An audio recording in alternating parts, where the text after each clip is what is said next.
Et voici ouverte la page culture de cette édition.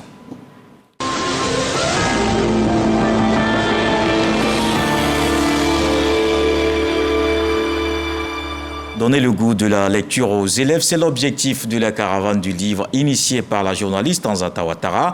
Plusieurs établissements du pays ont été visités, une tournée marquée également par un concours littéraire. Frédéric Oulaï, Didier Nguessan. Mettre en avant nos valeurs ethniques est ce à quoi nous appelle Lansine Bakayoko dans son œuvre « L'Afrique, deuxième chance ». Composé de 114 pages et de 4 chapitres, cet ouvrage propose des solutions pour le développement de l'Afrique, notamment la Côte d'Ivoire.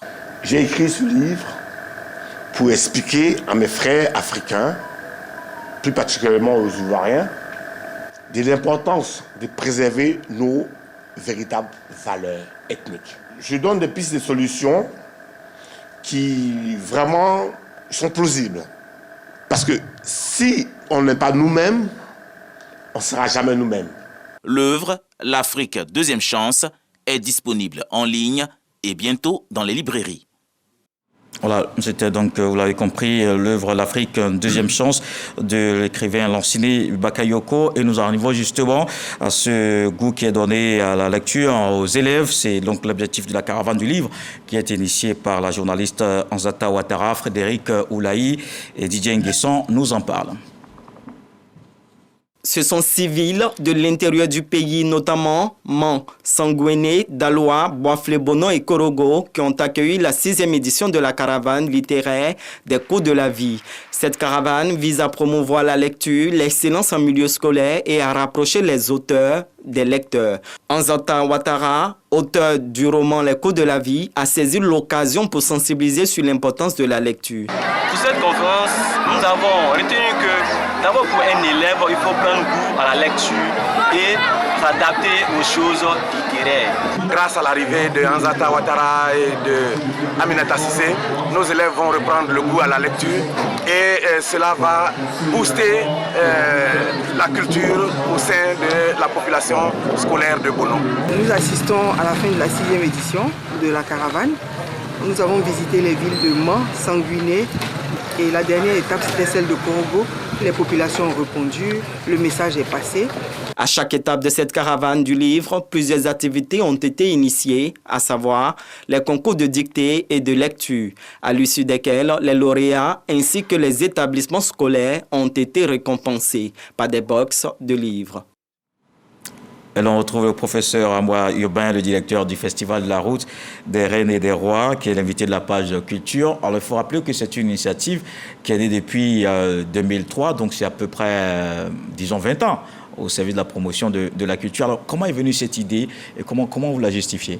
Alors, je voudrais vous remercier et saluer les autorités les plus hautes de cette nation qui permettent que nous soyons là aujourd'hui, et puis avec les bonnes nouvelles que nous apprenons, singulièrement celles de nos soldats, mais également celles qui consistent dans l'idée que la jeunesse est le point de mire de cette année, étant entendu que, en son temps, moi-même, j'ai été président de la jeunesse de Côte d'Ivoire, des mouvements de jeunesse de Côte d'Ivoire. Alors, pourquoi le Festival international de la route des reines et des rois? On se rappellera que les Oumana, tous nos grands artistes, sont partis de ce que nous avons appelé en son temps le Festival de théâtre scolaire, qui était domicilié à Bouaké. Et à la faveur de ce festival, nous avons travaillé à la réflexion sur les actions culturelles. Nous sommes là dans les années 80. Dans les années 80, le ministre Fologo est ministre de la Jeunesse et des Sports. Il y a une biennale des arts au Mali. Il nous y invite et nous nous imprégnons des réalités de cette biennale qui avait une valeur pédagogique de haute portée. Et en revenant de là, avec le directeur de la culture et le ministère de la Culture, nous avons imaginé un festival de théâtre scolaire pour domicilier le festival et le théâtre scolaire dans nos écoles. Plus tard, on en arrive à l'idée que la Côte d'Ivoire chancelle, que nos valeurs culturelles sont quelque peu, non pas bafoué, mais ignoré. Arrive 1999 avec ce que nous savons, arrive 2000 avec ce que nous savons, et je pars de l'idée que l'université Charles-Louis de Montesquieu, qui est mon université, doit avoir un programme culturel. C'est ainsi que naît le Festival international de la route des reines et des rois. Pourquoi? La route ici, c'est une route physique.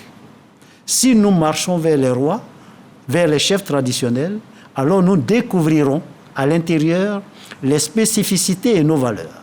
Donc, il y a la dimension recherche qui apparaît. Si nous allons spirituellement, point de gouvernance sans spiritualité. Si nous allons directement nous prenons la route spirituelle, nous en arrivons à la découverte des vestiges de nos anciens à travers leurs valeurs spirituelles. Et puis la route métaphysique, philosophique, qui va nous permettre, elle, d'aller nous interroger sur certaines réalités qui nous paraissaient indispensables à conceptualiser. Nous sommes donc en 2003 et nous décidons de faire la route des reines et des rois à Tiasalé. C'était la première édition. Jusqu'à aujourd'hui, donc, comme on l'a dit, ça fait 20 ans que cela est promu, que ce festival vit. Alors, avec CESPA, comme Didier, on va faire juste un point et on se retrouve. Après 8 années d'interruption, Yamoussoukro accueille l'édition 2022 du Festival de la route des reines et des rois. Initié à la suite de la crise militaro-politique de 2002, ce festival itinérant fait la promotion de la gouvernance, de la gestion des conflits selon les traditions et valeurs africaines, dialogue interreligieux et célébration de la paix, une seconde religion pour une Côte d'Ivoire nouvelle à l'ère du numérique. C'est autour de ce thème que s'est tenue la 11e édition. Elle a réuni plusieurs professeurs, enseignants et têtes couronnées d'Afrique. Et ils sont venus du Ghana, du Nigeria, du Togo, du Libéria et de la Côte d'Ivoire. Promouvoir la paix en Côte d'Ivoire et ailleurs dans le monde, mettre en lumière la politique culturelle. Tels sont les objectifs que s'assigne le professeur Amoa Urbain, promoteur du festival. Le Festival international de la route des reines et des rois a contribué efficacement à la mise en place de la Chambre des rois et chefs traditionnels de Côte d'Ivoire et du Forum des sultans et hauts dignitaires. Et la royauté, la chefferie traditionnelle qui sont donc au cœur de vos actions. Avez-vous le sentiment aujourd'hui d'avoir vraiment contribué avec ce festival à la promotion de la culture africaine ? Je crois qu'il serait prétentieux de ma part de penser que ce que j'ai fait avec mon équipe a apporté quelque chose. Mais le constat, il est net, ce sont les faits. On arrive à l'édition qui nous amène à Bondoukou, Bouna, et à cette édition-là, nous pensons qu'il faut réfléchir sur la naissance, la création d'une chambre des rois et des chefs traditionnels. C'est donc l'acte majeur que nous avons posé dans le cadre de ce festival, avec la réflexion scientifique, parce qu'en fait, les rois et les chefs sont toujours associés à des universitaires et à d'autres réalités, à d'autres personnalités. Donc, nous faisons un travail qui nous permet de suggérer, de concevoir un travail qu'on appelle le projet de la Chambre des rois et des chefs traditionnels. C'est de là que certains sont partis pour aller créer la Chambre des sultans, rois, chefs. C'est de là que, progressivement, la Chambre va naître, car en fait, et là, c'est le lieu pour moi de saluer le président Alassane Ouattara, parce qu'à l'édition 2009, le président Ouattara parraine le festival de la route des reines et des rois qui nous amène à Kong. Et tenez-vous bien, à cette époque où le président n'était pas encore aux affaires, ce qu'il nous a confié est ceci. Quand je serai aux affaires, vous aurez la Chambre des rois et des chefs traditionnels. Nous y sommes. Et je crois que c'est un élément important pour nous. Maintenant, une chose est d'avoir mis la Chambre en place, une autre est de la faire vivre. Est-ce que la philosophie de base que nous avons conçue a été suivie? Je ne saurais me prononcer là-dessus. Mais ce qu'il y a, c'est que nous devons continuer la réflexion. Nous devons dire également que le festival nous a permis d'énoncer des concepts. Le concept, ce que nous appelons la théorie des 5 vérités dans les règlements de conflit. Point de règlement de conflit sans prise en compte de la théorie des 5 vérités. La vérité intérieure, qui est la première étape. La vérité scientifique, c'est-à-dire, première vérité, est-ce que je ne me mens pas à moi-même? Deuxième vérité, la vérité scientifique. 2 plus 2 égale 4. Le fait entraîne telle conséquence. Troisième vérité, la vérité historique. D'une étape à une autre, on est passé à hier. Et enfin, on arrive à la vérité divine. Si Dieu physiquement avait été là, quel aurait été son jugement? Mais quand on est parvenu à ce summum, on descend pour dire, dans la mesure où nous vivons ensemble, dans un espace, et dans la mesure où de génération en génération, nos enfants et nos petits-enfants vont vivre dans cet espace, alors il faut une vérité conjoncturelle, une vérité collective, une vérité consensuelle.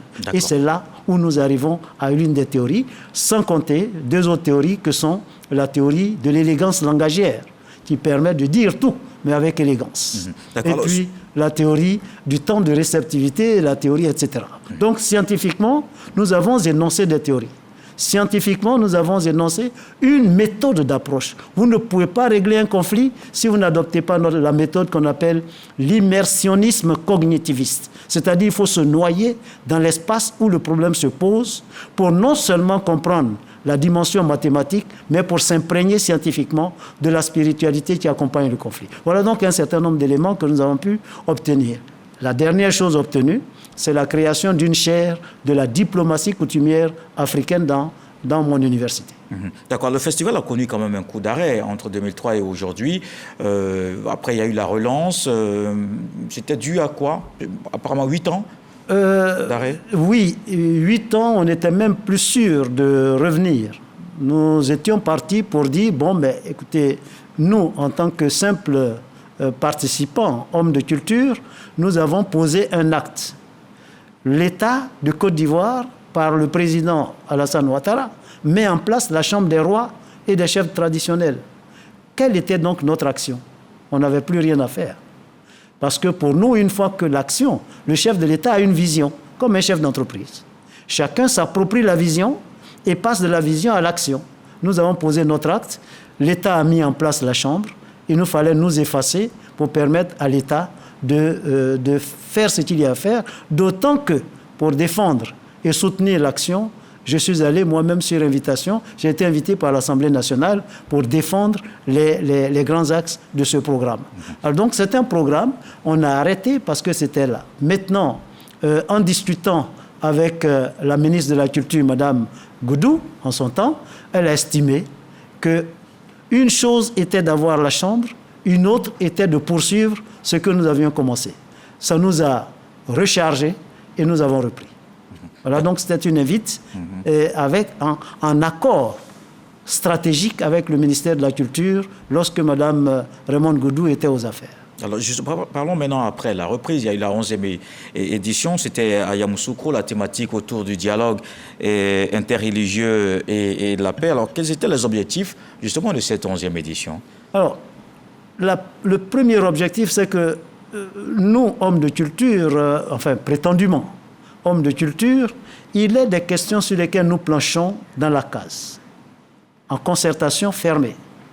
L'une des questions était que le Golf Hotel, où il y a eu tous les événements que nous avons connus, le Golf Hotel méritait, de notre point de vue, d'être exorcisé. Et nous avons approché les guides religieux, tous les guides religieux, nous avons approché les uns et les autres et tous ont donné leur accord pour que nous allions faire des prières pour exorciser, relancer, recharger énergiquement la Côte d'Ivoire à partir du Golf Hotel. Par la suite, nous avons marqué un arrêt à Kroukro, à Kokumbo, pour justement la question de l'orpaillage. En quoi et comment la chefferie peut intervenir pour que cette question soit résolue partiellement ou totalement dans la case. Vous savez que la diplomatie coutumière appelle deux espaces très forts.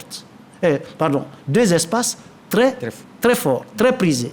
L'espace 1, qui est la case, qui est la concertation. Vous voyez par exemple l'actualité du jour avec le Mali. On dirait, mais on n'a pas vu les chefs coutumiers. Les chefs coutumiers travaillent dans la case. Ils travaillent dans la case. Quand le président de la République a donné sa vision, la chefferie entrent dans la case en concertation pour aller vers les échanges et obtenir un consensus. Et lorsque cette étape est franchie, on arrive à la place publique. Donc voilà quelques aspects de ce que nous avons pu faire. Dans cette 11e édition, alors, nous apprenons également que vous travaillez aussi sur la mise en place d'une chambre, cette fois une chambre qui concerne les religieux.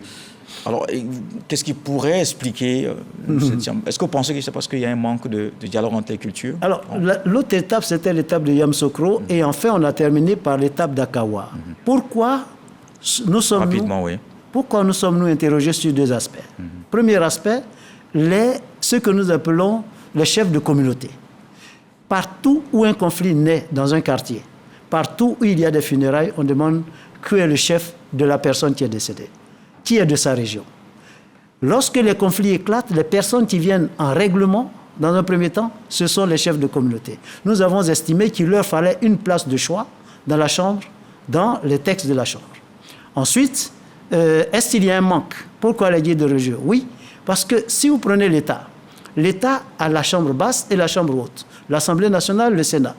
Vous avez également, désormais pour les questions de promotion culturelle, vous avez la chefferie traditionnelle, donc la chambre, mais il nous semble important de suggérer la création d'une chambre des guides spirituels et des leaders religieux, car en fait, eux parlent et on adopte. Il est donc bon d'avoir le trépied, cette trilogie qui va permettre d'aller vers la résolution et même vers la prévention et la résolution des conflits. Merci beaucoup, professeur Amoura Hubin, directeur du Festival de la Route des Reines et des Rois, invité de la page Culture.